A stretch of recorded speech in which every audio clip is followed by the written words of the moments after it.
In this video, we'll show you how to change the front fog lights on your Ford F-150. You can find them on CarParts.com via the link in the description. Position yourself under the vehicle. Remove the power connector from the fog light bulb by lifting the tab and pulling on the connector.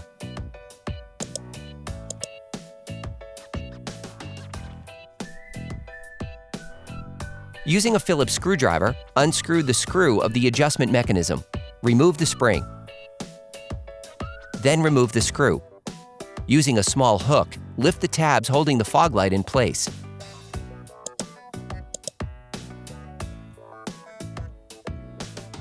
For great content, our best price, and fast shipping, download the CarParts.com app now. You can now remove the fog light.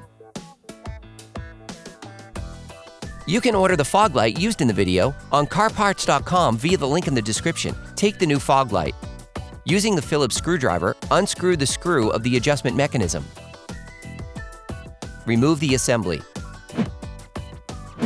Install the new fog light on the bumper. You should hear a click as it locks into place. Reinstall the adjustment mechanism. Reconnect the fog light's power connector. Operation complete.